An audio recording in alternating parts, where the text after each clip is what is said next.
Welcome to Mexico Unexplained, where we will explore the magic, the mysteries, and the miracles of Mexico. This series presents information based partly on theory and conjecture. The podcaster's purpose is to suggest some possible explanation, but not necessarily the only ones to the subjects we will examine. Here is your host, Robert Bitto. Welcome and muy bienvenidos to episode number 10 of Mexico Unexplained, where we examine the magic, the mysteries, and the miracles of Mexico. I'm your host, Robert Bitto. Today on the program, we go back in time to when the ruler of Mexico was addressed as His Imperial Majesty. Many people are unaware that in the 1860s, Mexico was an empire and was ruled by a man named Emperor Maximilian I. Who was this man, and how did he get control of Mexico? More importantly to this podcast, what became of his imperial treasure? Everyone likes a good treasure story, but before talking about the treasure, we will set the stage and give context.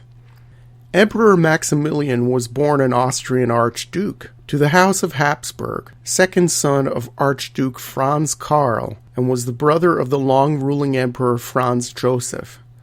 Maximilian was descended from Ferdinand and Isabella and many of the other Spanish monarchs who ruled over Mexico as New Spain. In 1857, Maximilian married Princess Charlotte of Belgium, the daughter of the King of the Belgians, Leopold I. She was also first cousin of Queen Victoria, as they were both granddaughters of Francis Frederick, the Duke of Saxe-Coburg-Saalfeld.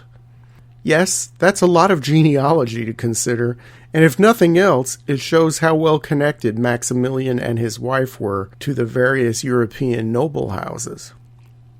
Mexico in the late 1850s was very tumultuous. After the Mexican War with the United States, Santa Anna ruled as dictator and was later deposed by the Republican forces led by Benito Juarez, who was the first indigenous ruler of modern Mexico. Under the Constitution of 1857, Juarez was formally elected president in 1861.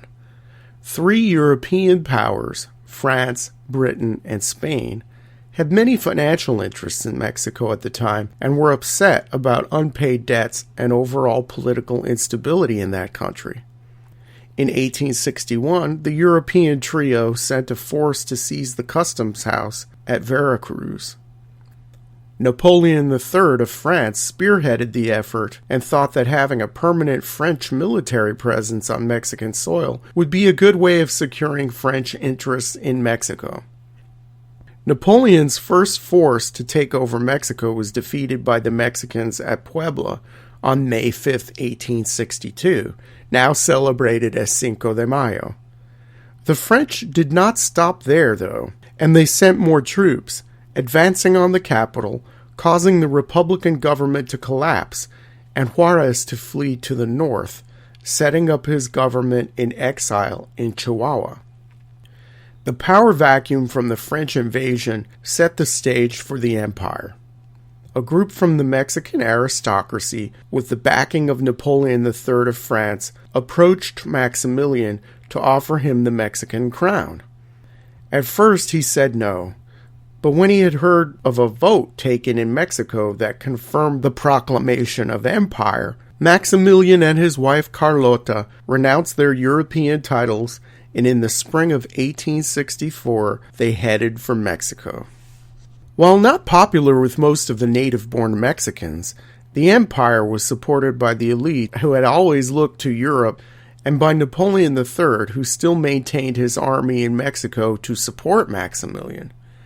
The new emperor sought to recreate the imperial splendor of the court at Vienna, and did so on the Aztec Hill of the Grasshopper, or Chapultepec, on the outskirts of Mexico City.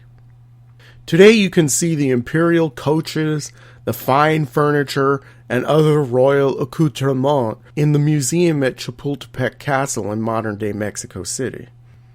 Maximilian's rule was to be brief. An American blockade of the Mexican Gulf ports in 1866 initiated by Andrew Johnson, was an attempt to drive the French out of Mexico. Napoleon III capitulated to the Americans and left Maximilian in Mexico to fend for himself. As the emperor had very little support among the people outside the small elite ruling class, he must have known that without French military support, his days were numbered. After the French withdrawal, Empress Carlotta went to Europe to seek assistance for her husband's regime among the various crowned heads of Europe, and even from Pope Pius IX.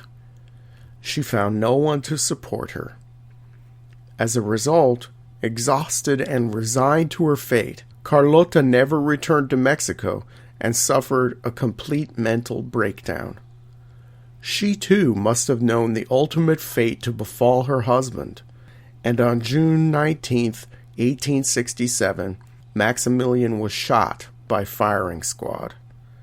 Queen Victoria of England, one of the first people in Europe to hear of the emperor's execution, wrote in her diary, "The shocking news is true.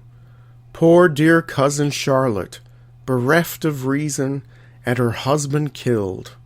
What a shocking end to their luckless undertaking, which I did all I could to prevent."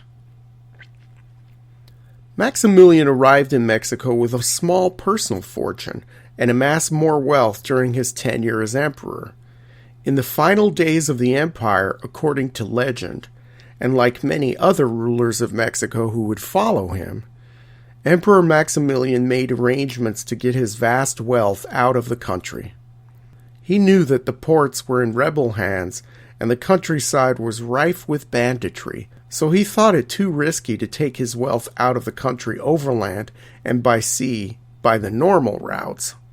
Instead, he chose 4 Austrian officers and about a dozen Mexican loyalists to take the loot up north and through Texas to the port of Galveston. They loaded up 15 ox-pulled wagons full of $10 million of gold, silver, and jewels, and took a zigzagged course while heading north to avoid pursuit. When the treasure train crossed the Rio Grande into Texas, they camped at Presidio del Norte, presumably safe on the American side of the border. While in camp, the group met 6 former Confederate soldiers from Missouri who were heading to Mexico rather than submit to Yankee rule. The Austrian captains asked if these men would postpone their trip to Mexico and help guide them across Texas to Galveston. They never told the Confederates what was in their cargo, and the Confederates agreed. Back then, Texas was a place still fraught with Comanche raids, banditry, and a whole host of other hazards. Near the border of modern-day Upton and Crane counties, south of Odessa, where Route 385 is today, the Confederates found out the truth about what they had been escorting. They overpowered the Austrians and the Mexican loyalists, killing them and taking the treasure for themselves. The story doesn't end there. The 6 Confederates took some of the treasure with them, but buried the rest and set fire to the wagons over the spot where they buried the treasure. Their plan was to go back to Missouri, regroup, and return to get the rest of what they had buried. Along the way back to Missouri, though, one of them became really ill and had to be left behind at a place called Fort Concho. After a few days, although not fully recovered from his illness, but feeling like he might be cut out of the action, this man left the fort to try to catch up with his compatriots. A day into his journey, he found them, all dead, the victim of a Comanche attack. So, this man who was still very ill was the only one left who knew where the location of Maximilian's imperial treasure was. He kept going, and on the way back to Missouri, and too sick to travel farther, this man stopped in Denton, Texas, and went to a doctor there to help cure him. The doctor told the Confederate that he didn't have much time to live. And so the story goes. Bedridden, and knowing he would never recover the treasure for himself, The Confederate drew a crude map for the doctor and told the story of Maximilian's treasure. After the man's death, the doctor took a group of people to the border of Crane and Upton counties to hunt for the treasure, but after weeks of trying, they never found it. But the story continues.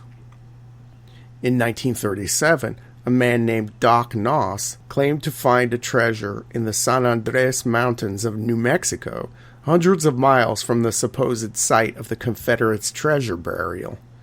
Included among the items found in a cave at Victorio Peak, it is rumored, were gold bars and the jewel-encrusted crown of Empress Carlota. Many believe that Doc Noss's claims were fake and were only part of a scheme to sell shares in the excavation of the treasure. The supposed treasure at Victorio Peak is a whole other story and the subject of countless tall tales and rumors. What happened to the treasure of Emperor Maximilian is truly unknown. What was the fate of that $10 million in precious metals and jewels? And here is a curious footnote to this treasure story. The last surviving player in the Mexican Empire tragedy, ironically, was the Empress Carlota, who lived well into the 20th century and died in 1927. I will quote the final paragraph in Joan Haslip's book, The Crown of Mexico. 60 years later, an old lady of 86, whom her attendants still addressed as Imperial Majesty, died peacefully in a moated castle in Belgium. For over half a century, she had lived in a dream world, peopled by shadows, ignoring the happenings of the world outside her castle gates, the fall of dynasties, Bonaparte, Habsburg, Hohenzollern, the march of armies, the flames of war, the passing of generations. Only, every year, as the spring came round and the buds burst into blossom, she would go down to the little boat which was anchored in the moat, and, stepping into it, turn to her attendants, saying in the voice that had remained so young, "Today we leave for Mexico." Thank you for listening to episode number 10 of Mexico Unexplained. Please like, subscribe, and share with your friends. Go to our website at MexicoUnexplained.com for illustrations, references, or to make a donation to keep the show going. We appreciate your feedback, your suggestions, and your kind words of support. Muchas gracias, and thank you very much. Thank you for listening to another episode of Mexico Unexplained with host Robert Bitto. For show summary, relevant links and commentary, please check out our website at mexicounexplained.com. Like us on Facebook and be a part of the conversation. Adios and hasta la vista.